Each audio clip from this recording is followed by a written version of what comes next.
மனிதனுடைய உள்ளத்தை அல்லாஹ் சுப்ஹானஹு வ தஆலா பிறழக்கூடியதாக ஆக்கி வைத்திருக்கிறார். யா முகல்லிபல் குலூப் சப்பித் கல்பி அலா தீனிக். இது பிறழக்கூடியதாக இருப்பதனால் ஹஸரத் ரசூலுல்லாஹி ஸல்லல்லாஹு அலைஹி வஸல்லம் அந்த உள்ளத்துடைய விடயத்திலே பயந்தார்கள். யா அல்லாஹ், என்னுடைய உள்ளம் ஒரு போதும் கெடுதியின் பக்கம் பிறழக்கூடாது, பாவத்தின் பக்கம் அது என்னை அழைக்கக்கூடாது. என்னுடைய உள்ளத்தின் உடைய சபாத் என்ற அந்த உறுதிப்பாட்டை தரிப்பாட்டை எனக்கு தா. நீ அதனை உன்னுடைய தீன்ல மார்க்கத்தில் தான் தரிப்படுத்த வேண்டும். நீ பாவத்தின் பக்கம் அதனை திருப்புவாய் என்றால் அந்த உள்ளம் வலிக்கெட்டதாக ஆகிடும். லா துஸிஅ குலூபனா பாத இத் ஹதைதனா வஹப் லனா மின் லதுன்க ரஹ்மா. யா அல்லாஹ், எங்களுக்கு நேர்வழி காட்டியதன் பின்னால நீ எங்களுடைய உள்ளத்தை வழிகேட்டில் ஆக்கிவிடாதே என்று நேர்வழி பெற்ற ரஹ்மத்துல்லில் ஆலமீன் முஹம்மது ஸல்லல்லாஹு அலைஹி வஸல்லம், பாவம் நடக்காத அந்த மஅசூமான நபி துஆ கேட்டார்கள் என்றால் உள்ளத்துக்கு சொந்தக்காரன் அல்லாஹ். அதனை எப்பொழுதும் நாம் அவனுடைய மார்க்கத்தில், ஈமான்ல, இஸ்லாத்துல, நலவான விடயங்கள்ல தரிப்படுத்துமாறு கேட்டுக்கொண்டே இருக்க வேண்டும். எங்களுடைய விருப்பங்களுக்கு ஏற்ப உலகத்தில் சில விடயங்கள் நடக்கலாம், அல்லது எங்களுடைய வெறுப்புக்கேற்ப உலகத்தில் சில விடயங்கள் நடக்கலாம். நான் ஆவல் வைத்தது கைகூடியது என்று எல்லை கடந்து சிலர் பூரிக்கலாம். என்றாலும் அதற்குள்ளேயும் அல்லாஹ் சில சோதனைகளை வைக்கக்கூடும். யாரின் மீது நாங்கள் நம்பிக்கை வைப்போமோ அவருடைய உள்ளத்தையும் பிரட்டக்கூடும். இதனால் உள்ளங்களுக்கு சொந்தக்காரன் அல்லாஹ் என்கிறதனை நாம் மறந்துவிடக்கூடாது. எங்களுடைய அமல்கள் அல்லாஹ்வுக்கு விருப்பமானதாக அமையும் பொழுது அல்லாஹ் அனைத்தையும் நமக்கு சாதகமாக ஆக்கின்றான். அமல்கள் அல்லாஹ்வுக்கு வெறுப்படையும் பொழுது, பாவங்கள் மிகைக்கும் நேரங்கள்ல அல்லாஹ் எங்களுடைய பொறுப்புக்காக யாரை சாட்டியிருக்கின்றானோ அது எங்களுடைய வீட்டின் மனைவியாக இருக்கலாம், மனைவிக்கு கணவனாக, அந்த கணவனுக்கும் மனைவிக்கும் பிள்ளைகளாக இருக்கும் அந்த குடும்ப வாழ்க்கையாக இருக்கலாம். அல்லாஹ் சுப்ஹானஹு வ தஆலாவுடைய சிந்தனைகள் அங்கே தடம் புரளும் பொழுது அல்லாஹ் சில சருகுதல்களை உண்டு பண்ணுவான் என்கிறதனை நாங்கள் மறந்துவிடக்கூடாது. உலக வாழ்க்கையில் அனைத்து விடயங்களையும் பொறுப்பெடுத்தவன் அல்லாஹ் எங்களுக்கு உறுதிமொழி அளிக்கின்றான். வமா மின் தாபத்தின் ஃபில் அர்த் இல்லா அலல்லாஹி ரிஸ்குஹா. மனிதரே, உனக்கு ஏன் சந்தேகம்? இந்த உலகத்தில் எந்த உயிருள்ள ஜீவனாக இருந்தாலும் அதனுடைய உணவின் பொறுப்பு என்னிடத்தில் இருக்கிறது என்ற நம்பிக்கை வராத பட்சத்தில் சகோதரர்களே, நானும் நீங்களும் ஈமான்ல சலனமுடையவர்கள், மறந்துவிடக்கூடாது. பிள்ளை மனிதன் என்று அவன் வயோதிபனாக மாறி இறுதியிலே தள்ளாடும் வயதுக்கு தள்ளப்படுபவர்கள் எங்களிலே இருக்கின்றார்கள். இந்த உலகத்தை விட்டும் பிரியும் பொழுதும் துனியாவுடைய கவலைத்தான் நெஞ்சு நிறைய இருக்கிறது. இதனால் பின்னால் வரக்கூடிய ஒவ்வொரு கட்டங்களையும் தோல்வியை சந்திக்க நேரிடுது. தாயினுடைய வயிற்றிலே இருக்கக்கூடிய பிள்ளைக்கு ரிஸ்கை பற்றி எந்த கவலையும் கிடையாது. அல்லாஹ் பிள்ளை உணராமலே தாயின் தொப்புள் கொடியை தயார் செய்கின்றான். பிள்ளை துனியாவுக்கு உதயமாகிவிட்டதன் பின்னால் தாய் உடைய அந்த பாதையை சும்ம சபீல யஸ்ஸரா, நான் இலகுபடுத்தினேன் என்று சொல்லி பிள்ளை ஜனித்ததன் பின்னால அதற்கு உணவு கொடுத்து கொண்டிருந்த தொப்புள் கொடி அறுக்கப்படுகின்றது.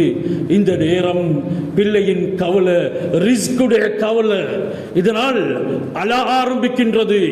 ஷைத்தான் ரிஸ்கில் சாட்டப்பட்டு விடுகின்றான். ஒவ்வொரு பிறக்கும் ஜீவனுக்கும் ஒரு ஷைத்தான் சாட்டப்பட்டு இருக்கின்றான். யன்ஸகு அலைஹி ஷைத்தான், அந்த பிள்ளையை வந்து ஷைத்தான் தீண்டுகிறான்.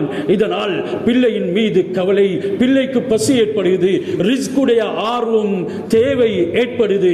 அல்லாஹ் மார்புகளை பிள்ளைக்கு உணவாக 2 பாதைகளாக ஏற்படுத்தி கொடுக்கின்றான். அதற்காக தாயின் உடைய உடம்பையும் தயார் செய்து விடுகின்றான். பிறகு பிள்ளை உணவருந்தும் நாட்கள் வருகின்றது. அல்லாஹ் சுப்ஹானஹு வ தஆலா அதற்கு தகுந்தாற் போன்ற உணவை தயார் செய்கின்றான். முன்னேறி வரும் பொழுது அவனுக்கு விருப்பமான உணவுகளையும் உட்கொள்ளும் விதத்தை ஏற்படுத்துகின்றான். இந்த சந்தர்ப்பத்தில் தான் அல்லாஹ் தூய்மையை எதிர்பார்க்கின்றான். மனிதனை எதையும் உட்கொள்ள முடியும் என்று ஆவல் கொள்ளாதே, நோக்கம் கொள்ளாதே. நீ உட்கொள்வதாக இருந்தால் ஹலாலான முறையில், எனக்கு விருப்பமான முறையில் தான் இருக்க வேண்டும். உன்னுடைய துனியா நோக்கமாக கொண்டு கவலைகள் உன்னுடைய நெஞ்சிலே மிஞ்ச நீ என்னை மறந்துவிடக் கூடாது. நீ தூய்மையாக இருக்கும் பொழுது தான் உன்னுடைய கபூலியத் என்னிடத்தில் இருக்கிறது. இன்னல்லாஹ தஆலா தய்யிபன் லா யக்பலு இல்லா தய்யிபா. அறிந்து கொள் மனிதரே, உன்னுடைய ரப் அல்லாஹ் அவன் தூய்மையானவன், மனமானவன், பரிசுத்தமானவன். அசுத்தமான எதையும் மனிதர்களாகிய நானும் நீங்களும் கூட கபூல் செய்ய மாட்டோம். லா யக்பலு இல்லா தய்யிபா. அந்த பரிசுத்தமான அல்லாஹ் தூய்மையானதை மட்டும் தான் கபூல் செய்வான். இந்த உடம்பு தூய்மையாக அமைய வேண்டும். அது சுவனத்துக்கு வரம் பெற்றதாக மாற வேண்டும். ஹராத்தை விட்டும் தவிக்க வேண்டும். லா யதுகுலுல் ஜன்னத ஜஸதுன் குதிய பில் ஹராம். ஹராத்தின் மூலமாக வளர்க்கப்பட்டு அசுத்தமான ஆத்மாக்களை சுமந்து அசுத்தமான மாமிசங்களை அலங்கரித்து நீ வந்தாலும் கூட அதற்கு தகுதியான இடம் நரகம்தான், மறந்துவிடாதே என்ற எச்சரிக்கையும் அல்லாஹ் எனக்கும் உங்களுக்கும் முன்னால் வைக்கின்றான். என்னுடையும் உங்களுடையும் அதிகமான கவலை ஆகிராவாக அமையும் பொழுது அல்லாஹ் மிகவும் சுலபமாக இந்த ரிஸ்கை உங்களுக்கு கொண்டு வந்து சேர்க்கிறான். திருமிதிலே ஹதீஸ் பதிவாக்கப்பட்டிருக்கிறது. ஹஸரத் அபூ ஹுரைரா ரலியல்லாஹு தஆலா அன்ஹு அவர்கள் ரிவாயத் செய்கின்றார்கள், மன் கானத்தில் ஆகிரத்து ஹம்முஹு. யாருடைய கவலை ஆகிராவாக இருக்குமோ, என்னுடைய உங்களுடைய கவலை உள்ளத்துல நிதமும் அலை மோத வேண்டியது சிந்தனையாக ஆகிராவுடைய கவலைத்தான். காலையிலே தஹஜ்ஜுடைய நேரத்தில் யாருக்கு என்ற ரப்பு என்னை பார்த்து கொண்டிருக்கின்றான், நான் இந்த தூக்கத்தை அவனுக்காக தியாகம் செய்வதா, இல்லை படுக்கையை விட்டும் என்னுடைய விலாப்புறத்தை அகற்றிக் கொள்வதா என்ற ரப்புடைய குர்ஆனுக்கு நான் உயிர் கொடுப்பதா. தத்தஜாஃபா ஜுனூபுஹும் அனில் மதாஜி யதுஊன ரப்பஹும் ஹௌஃபன் வ தமஅன் வ மிம்மா ரஸக்னாஹும் யுன்ஃபிகூன். நீ முஃமின் என்றால் இந்த தன்மை உன்னிடத்தில் வந்திருக்க வேண்டும் என்று அல்லாஹ் குர்ஆனில் மூமின்களுடைய சிஃபாத்துகளை, தன்மைகளை வரிசையாக கூறிக்கொண்டு வரும் பொழுது அவர்கள் தன்னுடைய விலா எலும்புகளை சுகமான தூக்கத்தை தியாகம் செய்து படுக்கையை விட்டும் அகற்றிக் கொள்வார்கள். யதுஊன ரப்பஹும். அந்த நேரம் தன்னுடைய ரப்பை அழைப்பார்கள். ஹௌஃபன் வ தமஅன். அச்சத்துடனும் ஆதரவுடனும். உள்ளத்தில் பயமும் இருக்க வேண்டும். என்னுடைய ரப்பு இரக்கமுள்ளவன், என்னை மன்னிப்பவன், எனக்கு அவனுடைய கருணை கிடைக்க போதும், அவன் என்னை சோனத்தில் பிரவேசிக்க செய்வான் என்ற அந்த ஆதரவும் இருக்க வேண்டும். அதே நேரம் என்னுடைய ரப் என்னுடைய சின்ன ஒரு தவறை கொண்டு பிடித்தான் என்றால் நான் தோல்வி அடைந்தவனாக மாறிவிடுவேன் என்ற அந்த பயம், அச்சமும் இருக்க வேண்டும். யதுஊன ரப்பஹும் ஹௌஃபன். மட்டுமில்லாமல் வத்தமஅன் வ மிம்மா ரஸக்னாஹும் யுன்ஃபிகூன். எதை அல்லாஹ் அவனுக்கு கொடுத்திருக்கின்றானோ அதனை அல்லாஹ்வுடைய வழியிலே செலவழிப்பவன் தான் மூமின். இவன் தான் ஆகிராவுடைய கவலையுள்ளவன். இந்த கவலை எந்த அளவுக்கு நானும் நீங்களும் சுமந்திருக்கின்றோம். அது தஹஜ்ஜுடைய நேரத்தில் ஆரம்பிக்க வேண்டும். அது தூக்கத்தை துறக்கும் அளவுக்கு உள்ளத்தில் விழிப்புணர்வை ஏற்படுத்த வேண்டும். என்னுடைய உடம்பு வருத்துகிறது, எனக்கு கஷ்டம் ஏற்படுது, நான் தலை வைத்த நேரத்தில் இருந்து இதுவரைக்கும் எனக்கு உறக்கம் பக்கத்திலும் வரல, இப்பொழுது தஹஜ்ஜுடைய நேரம் அண்மித்துக் கொண்டு வருது, இந்த நேரம் தான் என்னுடைய கண்கள் உறங்க ததும்புது, நான் உறங்க கூடாது, இது ரப்பை சந்தோஷப்படுத்தும் நேரம் என்ற எண்ணம் வராத வரைக்கும் எனக்கும் உங்களுக்கும் துனியாவுடைய கவலைத்தான் மிகைக்குமே தவிர ஆகிராவுடைய கவலை வரமாட்டாது. இதனால தான் அருமை நாயகம் ஸல்லல்லாஹு அலைஹி வஸல்லம் அவர்கள் கூறினார்கள், மன் கானத் ஹம்முல் ஆகிரா. யாருடைய கவலை ஆகிராவாக இருக்குமோ ஜாலஹுல்லாஹு கினாஹு ஃபீ கல்பிஹி. ஜாலஹுல்லாஹு கினாஹு ஃபீ கல்பிஹி. அல்லாஹ் அவனுடைய உள்ளத்தில் செல்வத்தனத்தை போட்டு விடுவான். கோடி இருக்குது என்றாலும் போதாது. இது செல்வம் அல்ல, எதுவும் கிடையாது. உள்ளம் நிரப்பமா இருக்குது, எனக்கு எந்த தேவையும் இல்லை என்று ரப்பை கொண்டு நான் புரிந்து கொள்றேன். எனக்கு அமைந்த மனைவியும் அப்படித்தான் இருக்கின்றாள், என்னுடைய பிள்ளைகளும் அப்படித்தான் இருக்கின்றது. அல்லாஹ் அப்படி அமைப்பான். உன்னுடைய கவலை ஆகிராவாக மாறும் பொழுது இன்றைக்கு துனியாவுடைய பல விடயங்களையும் கவலைகள் சிதறி கிடக்கின்றது. ஒரு கூட்டம் இருந்தார்கள், இன்ன லில்லாஹி இபாதன் ஃபுதனா. ஒரு அரபி கவிதையிலே கூறப்படுகிறது, அல்லாஹ் சுப்ஹானஹு வ தஆலாவுக்கு புத்திசாலியான சில அடியார்கள் இருந்தார்கள். இன்ன லில்லாஹி இபாதன் ஃபுதனா, அவர்கள் அல்லாஹ்வுடைய அடியார்கள், புத்திசாலிகள். தல்லகுத் துன்யா வ ஹாஃபுல் ஃபித்னா, துனியாவில் தான் வாழ்ந்தார்கள் என்றாலும் அதற்கு தலாக் கூறினார்கள். இது சாத்தியமாகுமா? துனியாவில் வாழ்ந்து கொண்டு துனியாவை தலாக் சொல்ல முடியுமா? இது கான்ட்ரடிக்ஷன் ஆகுதே, இது கான்ஃப்ளிக்ட் ஆகுதே, இது என்ன என்று நாங்கள் யோசிப்போம். அவர்கள் அனுபவித்தார்கள் துனியாவை. நாங்கள் அவர்கள் அனுபவித்ததை போல ஒரு காலமும் எதிலையும் அனுபவிக்கவில்லை. துனியாவுடைய உணவுகளாக இருக்கலாம், துனியாவுடைய அலங்கார வஸ்துகளாக இருக்கலாம், துனியாவுல மனிதனுடைய இச்சைக்காக அல்லாஹ் ஏற்படுத்திய பெண்களாக இருக்கலாம். அவர்கள் ஹலாலான முறையில் அனுபவித்ததை போல எங்களுடைய யாருமே அனுபவிக்க இல்லை. அந்த அருமை நாயகம் ஸல்லல்லாஹு அலைஹி வஸல்லம் அவர்களுடைய தோழர்களை பார்த்து ரசூலுல்லாஹ்வுடைய வழி வந்து, தோழர்களுடைய வழி வந்து, அதன் பின்னால் வந்த சாலிஹீன்கள் அல்லாஹ்வுடைய நெருக்கமான அடியார்களை பார்த்து தான் அல்லாஹ் இந்த கவிதை சொல்லப்பட்டிருக்கிறது. இன்ன லில்லாஹி இபாதன் ஃபுதனா தல்லகுத் துன்யா வ ஹாஃபுல் ஃபித்னா. அவர்கள் ஃபித்னாவை பயந்து துனியாவுக்கு தலாக் கொடுத்தார்கள். ஃபித்னாவை பயந்து துனியாவுக்கு தலாக் கொடுத்தார்கள். கரத்தில் தழுவுது, எனக்கு முன்னால வருது ஒரு பெரிய டீல் என்றாலும் சற்று நேரத்தில் கோடி சம்பாதிக்கலாம், அல்லாஹ்வுக்கு பொருத்தமற்றதாக இருக்கின்றது. இந்த நேரம் இதனுடன் நான் எப்படி டிரான்சாக்ஷன் செய்யறது, எப்படி முஆமலா செய்யறது? இது என்னுடையவும் என்னுடைய ஆக்ரா பயணத்துக்கும் தகுதியானது அல்ல. நான் இதனை தலாக் சொல்லிவிடுகிறேன். அல்லாஹ்வுக்காக எத்தனை பேர் இருக்கின்றோம் துனியாவுக்கு தலாக் சொன்னவர்கள்? தல்லகு துன்யா, அவர்கள் அறிவாளிகள், துனியாவுக்கு தலாக் சொன்னார்கள். வஹாஃபுல் ஃபித்னா, ஃபித்னாவை பயந்தார்கள். இதனால் என்னுடைய குடும்பத்தில் குழப்பம் ஏற்படும், என்னுடைய இபாதத்துக்கு மரணாடி கொடுக்கப்படும், என்னுடைய உடம்புல சோம்பல் பிறக்கும், நான் நோயாளியாக ஆகிடுவேன், என்னுடைய குடும்பம் சின்ன பின்னமாகும். இந்த துனியா அது ஹராமாக என்னை அடையுது, இல்ல தூரமாகிவிடு. யார் சொன்னோம்? அவர்களை பற்றி அல்லாஹ் சொல்கிறான். ஹஜ்ரத் அலி ரலியல்லாஹு தஆலா அன்ஹு, திரார் இப்னு கினானத்துல் லம்ரி ரலியல்லாஹு தஆலா அன்ஹு, சுபஹுக்கு பின்னால ஹஜ்ரத் அலியுடைய விடயங்களை பற்றி முஆவியா ரலியல்லாஹு தஆலா அன்ஹு அவர்களிடத்தில் அவர்கள் சொன்னதற்கு ஏற்ப வர்ணிக்கின்றார்கள். அது ஒரு நீளமான விடயம். அதில் இறுதியிலே வருகின்றது, துனியா ஹஜ்ரத் அலி ரலியல்லாஹு தஆலா அன்ஹு அவர்களுக்கு முன்னால் வந்தது.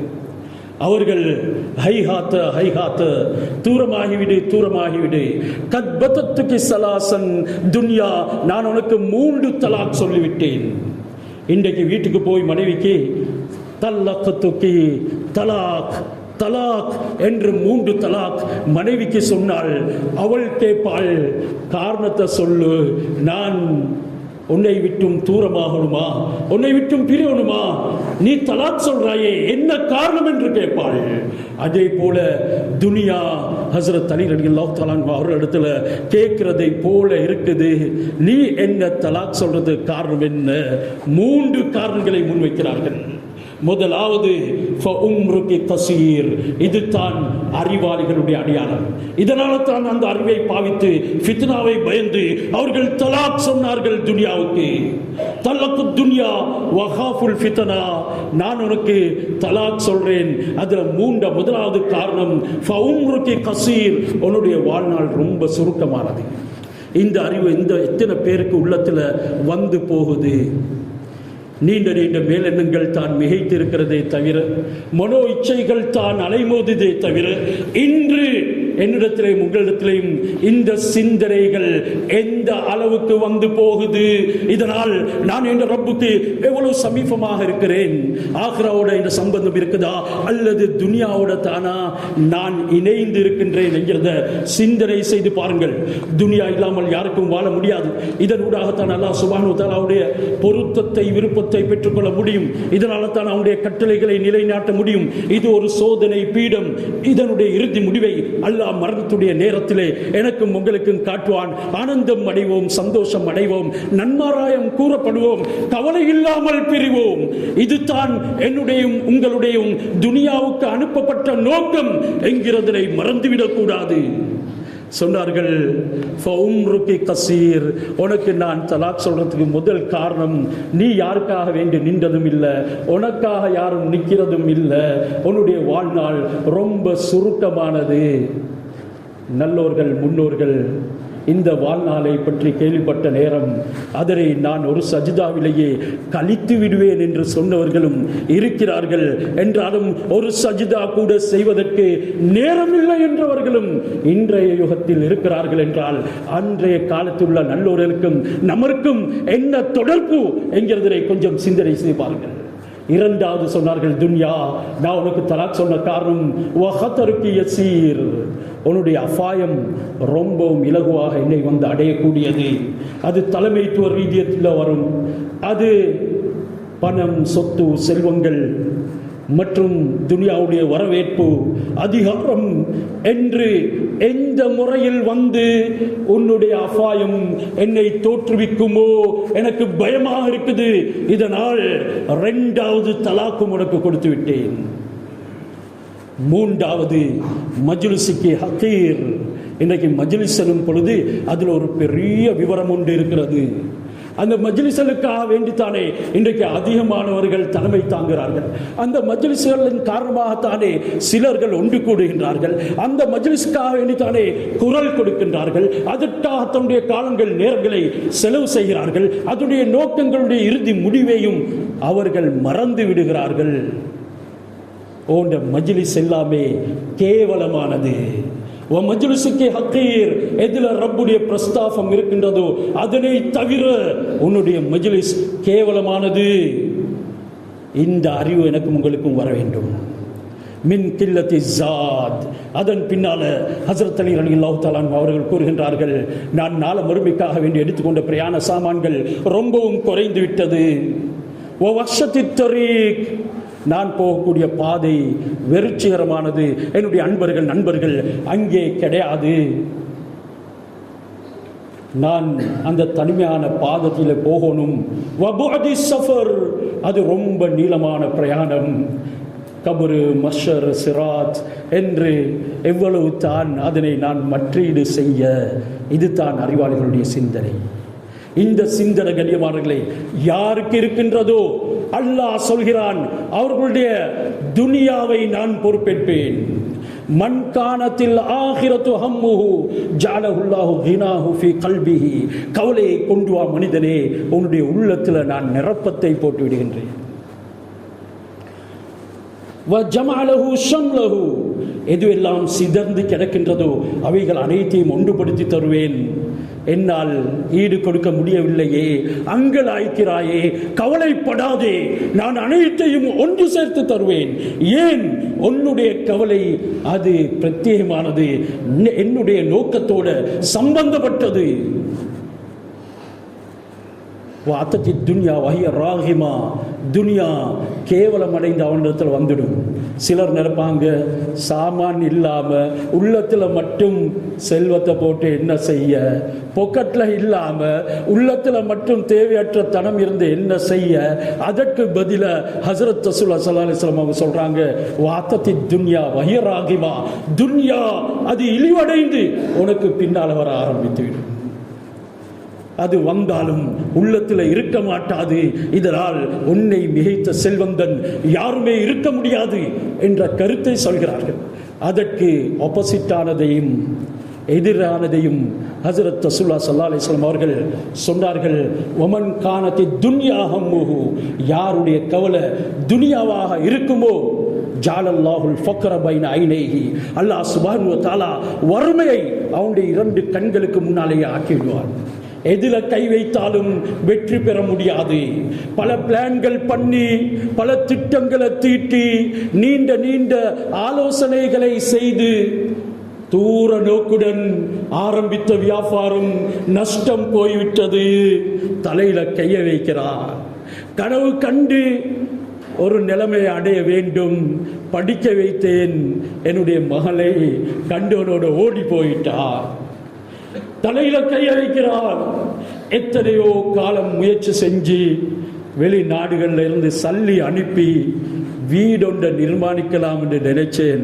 என்றாலும் மலைக்கு நலைது, வெயிலுக்கு காய்து, கட்டிட மரவாசில நிக்குது, கரை சேர முடியலையே. அது சுவர்கள் எல்லாமே புஷ் பிடிச்சு இருக்குது. என்ன செய்யறது? கண்ணியமானவர்களே, அல்லாஹ் இப்படித்தான் ஃபக்ரை உங்க கண்ணுக்கு முன்னாலே ஏற்படுத்துவான். மேலும் அவனுடைய சேர்ந்து இருக்கக்கூடியவைகளையும் ஷத்த தலைஹி ஷம்லஹு, அல்லாஹ் சிதறடிக்க செய்து விடுவான். லா யகுனு மின துன்யா இல்லா மா குத்திர லஹு, அவனுக்கு துனியாவில் அல்லாஹ் எதை வாக்குறுதி அளித்தானோ, நீ பாவியாக இருக்கும் பொழுது உன்னை நான் இப்படியெல்லாம் கொடுத்து சோதித்து உன்னை நாசமாக்குவேன், அல்லது உனக்கு துனியாவும் இல்லை ஆக்ராவும் இல்லை என்று நான் நியமித்தேனோ அதை தவிர உனக்கு எதுவுமே வந்தடைய முடியாது. முழு உலக ஜனங்கள் ஒன்று சேர்ந்தாலும் உன்னுடைய வறுமையை, உன்னுடைய கவலையை நீக்க முடியாது என்கிறது தான் அந்த ஹதீஸ் விளங்கப்படுத்துது. இதனால என்னுடைய உங்களின் கவலை கடிமானவர்களே, ஆஹ்ராவோடு மாறும் பொழுது, அதனுடன் சங்கமிக்கும் பொழுது அல்லாஹ் சுப்ஹானஹு வ தஆலா அவனுடைய அனைத்து அருள் பாதைகளையும் ரஹ்மத்துடைய வாசல்களையும் திறந்து விடுகின்றான். ஒரு காலம் வரப்போகுது, எனக்கும் உங்களுக்கும் ஒன்றும் செய்ய முடியாத நிலைமையை ஏற்படுத்தும். என்னிலையும் உங்களையும் யாருமே அந்த விடயங்களுக்கு தப்பியவர்கள் இல்லை. ஒவ்வொருவரும் முகன் நோக்கியே ஆக வேண்டும். ஹஸரத் ரசூலுல்லாஹி ஸல்லல்லாஹு அலைஹி வஸல்லம் அவர்கள் என்ன துனியாவுடைய கவலை உனக்கு மிகைத்து ஆகிராவுக்கு லீவு கொடுத்து ஹல் தன்தலிரூன ஃபக்ரன் முன்சியா, நீ உன்னை மறதியில் ஆழ்த்தக்கூடிய வறுமையா எதிர்பார்க்கிறாய்? சிலர்கள் ஓடினார்கள், இப்பொழுது முடியல்ல. හොඳටම හෙම්බත් වෙලා නැවතීමේ ලකුණු දැන් දිස් වෙනවා. මොනවද කරන්නේ? මීට ඔබට මට දෙපා නගන්න බෑනේ. මිරිඟුවක් කරා මම හඹා ගියා. නැවත මා ඉන්න තැනට හැරිලා එන්නත් අවස්ථාවක් නැහැ. දැන් මම මොනවද කරන්නේ කියලා ලත වෙන මොහොතක් ඔබලාට එන්න කලින් ඔබවන් මැව් ස්වාමියා නිර්මාතෘවරයාව සනහන්න, ඔහුගේ තෘප්තිය උදෙසා කටයුතු කරන්න කියලා අල්ලාහ් අල් කුර්ආනේ சூரத்து நூர் என பரிச்சை தேசம். சகோதரர்களே, எந்த அளவுக்கு என்னுடைய உங்களுடைய ஓட்டம் இருக்குது? ஹஸரத் ரசூலுல்லாஹ் கேட்கிறாங்க, இப்படி அல்லாஹ்வுடைய கட்டளைக்கு லீவு கொடுத்து எதை எதிர்பார்க்கிறாய்? ஃபக்ரன் முன்சியா, உன்னை மறதியில் ஆழ்த்தக்கூடிய வறுமையா எதிர்பார்க்கிறாய்? அதிகமானவர்களுக்கு அது நடந்திருக்குது. ஆகிராவுடைய எந்த பங்கும் இல்லை. ஓடினான், துனியாவையும் அடைய முடியல. இப்போ ஒரு வறுமை ஏற்படுத்தி இருக்குது. அந்த வறுமை அவனை மறதியில போட்டுடுது. அல்லாஹ் என்ற வார்த்தை கூட அவனுடைய சிந்தனையில வருது இல்லை. மஸ்ஜித் அழைத்தாலும் அதனை உள்ளத்துல தாங்க அவனால முடியல. இது என்னுடைய உங்களுடைய வார்த்தை இல்லை, இது ரப்புடைய குர்ஆன் ஹஸரத் ரசூலுடைய ஹதீஸை வைத்து உங்களுக்கு நான் சொல்கிறேன். நானாக இருந்தாலும் சகோதரர்களே, பேசுவதற்கு தெரிந்தாலும் அதில் நிபந்தனை தவறுவோம் என்றால் நாங்களும் பீடிக்கப்படுவோம் என்கிறத மறந்துவிடக்கூடாது. ரெண்டாவது கேட்கிறார்கள், உனக்கு அப்படி வறுமையில போடக்கூடிய ஒரு மறதியில போடக்கூடிய வறுமைத்தான் வரல என்றாலும் இதுவாவது வரும். ஹினன் முத்கியா, நீ ஆகிராவுடைய விடயத்துக்கு லீவு கொடுத்து எதிர்பார்க்கிறது வரம்பு மீறிய செல்வத்தையா? வரம்பு மீறிய செல்வம் உன்னை இரவு ராணிகளிடத்தில் போக வைத்தது. வரம்பு மீறிய செல்வம் உன்னை கிளப் விளையாட செய்தது. வரம்பு மீறிய செல்வம் உன்னை கெசினோவில் விளையாட செய்தது. வரம்பு மீறிய செல்வம் ஹராத்தை புசிக்க வைத்தது. வரம்பு மீறிய செல்வம் குடும்பத்தோடு உன்னை நரபாதையிலே அழைத்து சென்றது. அப்படியான செல்வத்தை எதிர்பார்க்கிறாய். இப்படி சோதிக்கப்பட்டவர்களும் நம்மிலே இல்லாமல் இல்லை. அவ் மரலன் முஃப்சிதா, இதுவும் உனக்கு நடக்கலண்டா, இதிலே அது சோதிக்கப்படுவாய். உன்னை நாசத்தில் ஆழ்த்தக்கூடிய மரல் நோயா எதிர்பார்க்கின்றாய். சிலருக்கு நோய் சாப்பிட இயலாது, குடிக்க இயலாது, இன்னும் சிலருடைய அனுசரணை தேவைப்படுகிறது. புத்தி பேதலித்து விட்டது. நோயை தவிர வேற எதுவும் சிந்திக்கிறதுக்கு முடியாது. அந்த அளவுக்கு அவதிப்படுறான் நோயில. யாரும் பேசினாலும் கோபம் வருது. இப்படியான கட்டத்தையா எதிர்பார்க்கிறாய்? அல்லாஹ்வுடைய ஆக்ராவின் விஷயத்துக்கு நீ விடுமுறை கொடுத்து, ஹஸரத் ரசூலுல்லாஹி ஸல்லல்லாஹு அலைஹி வஸல்லம் தொடர்ந்தும் அந்த ஹதீஸ்ல இந்த கட்டத்தையும் நீ அடையவில்லை என்றால், அவ் ஹரிமன் முஃபன்னிதா, நீ ஒன்றும் செய்ய முடியாத வயோதிபத்தை சந்திப்பாய். இந்த 3-4 விடயங்களும் கிடைக்கல, இறுதியில இதற்காவது நீ ஆளாக்கப்பட்டு சோதிக்கப்படுவாய். சிலருக்கு ஒன்றுமே தெரியாத ஒரு ஹரிம் வயோதிபம் வந்திருக்கிறது. லிகைலா யஅலம மின் பாதி இல்மின் ஷைஆ, அது எந்த அளவுக்கு அவனை ஆக்கிவிடும் என்றால், அறிந்திருந்தவைகள் கூட அறியாத அளவுக்கு மாறிவிடும். இது வந்திருக்கிறது யாரு தெரியுமா?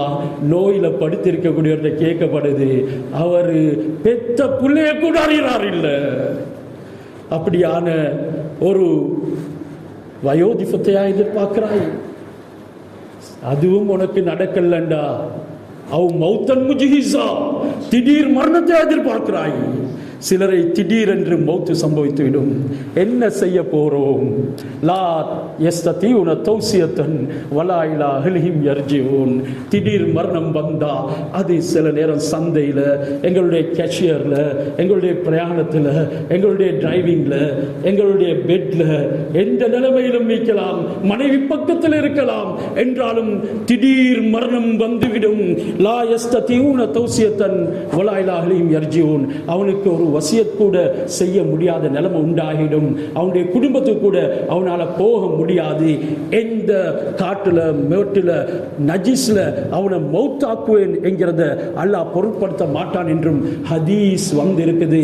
யாருக்கு துனியாவிட ஆஹ்ராவுடைய கவலை, ஆஹ்ராவிட துனியாவுடைய கவலை அதிகமாகிடுமோ, லா யுபாலில்லா ஃபி ஐயி ஔதியத்தின் ஹலக், அல்லாஹ் சுப்ஹானஹு வ தஆலா அவனுக்கு எந்த விதத்திலேயும் கெட்ட மரணத்தை உண்டாக்குவான். அது இவனுக்கு மோசம் என்கிறது அல்லாஹ் பொருட்படுத்தவே மாட்டான். ஏன்? நோக்கம் தவறியது. 7 விடயங்களை நபி அவர்கள் சொன்னார்கள். 5 விடயங்களை நான் உங்களுக்கு சொன்னேன். இந்த 5ல் ஏதாவது ஒன்றில் மாட்டிக்கொள்வீங்க. இந்த 5லையும் சிக்கிக்கொள்ளவில்லை என்றால் அவி தஜ்ஜால், தஜ்ஜாலை எதிர்பார்க்கிறீங்க.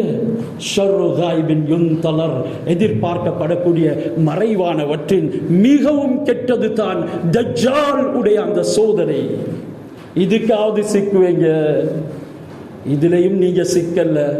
அதுக்கு முதல் ஒரு 50-60 வருஷம் நல்ல முறையில் ஜொலியா வாழ்ந்துட்டு போயிட்டீங்க. அவிசா 7 சொல்றார், கியாமத்து நாள் வரும். அல்லது திடீரென்று நீங்க உயிரோடு இருக்கும் பொழுதே எதுவும் செய்யாத முறையில் கியாமத்து நாள் வரும். அஸ்ஸாஅத்து அதுஹா வ அமர், அந்த கியாமத்து நாள் ரொம்ப பீதி உடையது, அச்சமுடையது, பயங்கரமானது, ரொம்ப கசப்பானது. மனிதர்களே, இதனால கவலைகளை மாற்றிக்கொள்ளுங்கள். ஆஹிராவுடைய கவலையாக, இன் அஹ்வஃபுமா அத்தஹவ்வஃபு அலா உம்மத்தி அல் ஹவா வ தூலுல் அமல், என்ற உம்மத்துக்கு நான் ரொம்பவும் பயப்படுறது ஹவா என்ற மனோ இச்சை. மனோ இச்சை தன்ஹா, அது எந்த முறத்தில் அவனை வரும், அவன் அதில் சிக்கி கொண்டிருப்பான். நான் இப்படியான மனோ இச்சை உடையவனாக இருக்கிறேனே என்பதனை கூட அவன் உணர மறந்து விடுவான். நான் ரொம்பவும் பயப்படுறது வேற எதுவும் இல்லை, மனோ இச்சையை தான். ஏன் அது அந்த அளவுக்கு கேவலமானது? அல்லாஹ் குர்ஆன்ல அஃபரைத மனித்தகத இலாஹு ஹவா, தன்னுடைய மனோ இச்சையை தெய்வமாக கொண்டவனை பார்த்தீர்களா என்று இஸ்திஃபாம் தௌபீஹ்ல இன்ட்ரோகேட்டிவ் ஃபார்ம் அதுவும் ரீபியூட் பண்றான் அல்லாஹ். இஸ்திஃபாம் தௌபீஹ்ல அல்லாஹ் சுப்ஹானஹு வ தஆலா கேவலமாக கேட்கிறான். பார்த்தீங்களா, மனோ இச்சையை தெய்வமாக கொண்டவன். இன்றைக்கு சிலை வணங்குறாங்க, அது ஒரு பெரிய விஷயம் இல்லை மனோ இச்சையின் தெய்வத்துக்கு முன்னால். இன்று நெருப்பு வணங்குறாங்க, சூரியனை சந்திரனை வணங்குறாங்க, அது ஒரு பெரிய விஷயம் இல்ல, இது அல்லாஹ்வுக்கு இணை வைத்தல் தான். அல்லாஹ்வுடைய படைப்பினங்களை வணங்குறாங்க என்றாலும் அது பெரியதல்ல. பெரிய கெட்ட வணக்கம் மனோ இச்சைக்கு வழிபடுறது. அல்லாஹ்வுடைய எத்தனை கட்டளைக்கு மாறு செஞ்சோம், மனோ இச்சைக்கு வழிபட்டோம். அவன் அல்லாஹ் கேவலமாக பேசுறான், அல்லாஹ் ரிப்ரிமெண்ட் பண்றான். கனிவான சகோதரர்களே, நாங்க ஒவ்வொருவரும் உணரணும். அடுத்து ரசூலுல்லாஹ் சொன்னாங்க, நான் மனோ இச்சையும் வத்தூலுல் அமல், நீண்ட மேலெண்ணங்களையும் பயப்படுகின்றேன். மேலெண்ணங்கள் வயதையும் கடந்து எல்லை மீறி போய் கொண்டிருக்கின்றது. இப்பவும் 80 வயது ஆகிட்டது, கபரு அழைக்குது, நடக்கவும் முடியல, முதுகு கூனி விழியுது என்றாலும் அவனுடைய நீண்ட மேலெண்ணங்கள் வாலிபம் அடைந்து கொண்டே போகுது. சொன்னாங்க, லிக்குல்லி இன்னஹாதிஹி துன்யா முர்தஹிலா தாஹிபா. இது தொடர் ஹதீஸ், நான் நீங்களும் படிப்பினை பெறுவோம். இந்த துனியாவுக்குரிய உதாரணம், அது பிரயாணம் செய்து செல்லும் வாகனத்தை போல. அந்த வாகனம் பேட்டுக்கொண்டே இருக்குது, அதுக்கு இன்ஜின் சீஸாக மாட்டாது, ஆயில் பண்ணணும் என்ற தேவை இல்லை, அதை டிராஃபிக் நிப்பாட்ட மாட்டாங்க, அதுக்கு பெட்ரோல் போன்ற fuel ஊத்த வேண்டும் என்ற அவசியம் கிடையாது, அது போய்கொண்டே இருக்கும். அதனுடைய பாதைக்கு எந்த தங்கு தடையும் கிடையாது. இந்த ஆகிராவும் பிரயாணம் செய்து வரக்கூடிய வாகனத்தை போல அதுவும் வந்து கொண்டே இருக்குது. காஃபிர்களுடைய எண்ணத்தை கொள்ளாதே.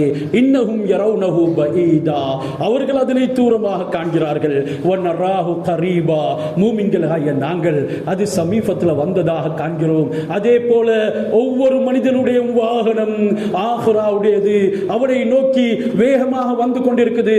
யாராலையும் தடுக்க முடியாது, யாராலையும் தடுக்க முடியாது. அது வந்து மோதும், அதிலே எங்களை அழைத்து கொண்டு சுமந்து கொண்டு போகும். அதுக்கு முன்னால அல்லாவின் பக்கம் திரும்பு.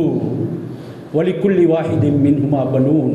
இந்த துன்யா ஆஹிரா ரெண்டுக்கும் செல்ல குழந்தைகள் இருக்கின்றார்கள். நூல் போட்டு ஆட்டும் பொம்மைகள், ரூக்கட என்று சொல்லுவார்கள். வெස්සಂತರ ನಾಟಕಕ್ಕೆ ರೂಕಡ ಅಪಿತ್ ಬಲಲಾ ತಿಯನವಾ ಪಾಸಲ್ எனக்காலே. அந்த ரூக்கடை போல நூல் போட்டு ஆட்டும் பொம்மையாக நீ மாறிவிடாதே. ஹஜ்ரத் ரசூலுல்லாஹ் அதனை கூறினார்கள். லிக்குல்லி வாஹிதின் மின்ஹுமா பனூன். இந்த ஆஹிராவுக்கு என்றும் செல்ல குழந்தைகள் சுரத்தலுன் நின்னவா. இந்த துனியாவுக்கும் பெட் பிள்ளைகள் இருக்கிறார்கள், சுரத்தலுன் இருக்கிறார்கள். நீங்க துனியாவுடைய பிள்ளைகள் அல்லாமல் ஆஹிராவுடைய குழந்தைகளாக மாற முடியும் என்றால் நீங்கள் செய்து கொள்ளுங்கள், முயற்சி செய்யுங்கள். ஏன் ஃபைனக்குமுல் யௌம் ஃபீ தாரில் அமல் வலா ஹிசாப். இன்றைக்கு நீங்க அமலுடைய வீட்டில் இருக்கிறீங்க, யாரும் கேள்வி கணக்கு கேட்க மாட்டாங்க. நீங்க சுபஹுக்கு இன்றைக்கு வரல மஸ்ஜிதுக்கு, யாரும் வந்து ஏன் வரல என்று காய்ச்சின இரும்பை எடுத்து உங்களுடைய தலையில வைக்க மாட்டாங்க, தண்டனை கொடுக்க மாட்டாங்க. யாரும் உங்களிடத்துல அந்த தண்டனைக்குரிய கேள்வி கணக்கு கேட்க மாட்டாங்க. வீட்டில் வேணண்டா உமா கேட்பா வாப்பா கேட்பா என்றாலும் அவங்களுக்கும் தண்டிக்கிறதுக்கு உரிமை இல்லை. இன்றைக்கு நீங்க அமலுடைய வீட்டில் இருக்கிறீங்க, உங்கள்ட்ட யாரும் கேள்வி கேட்கறது இல்லை. ஃபைனக்கும் கதன் ஃபீ தாரில் அமல் வலா ஹிசாப்.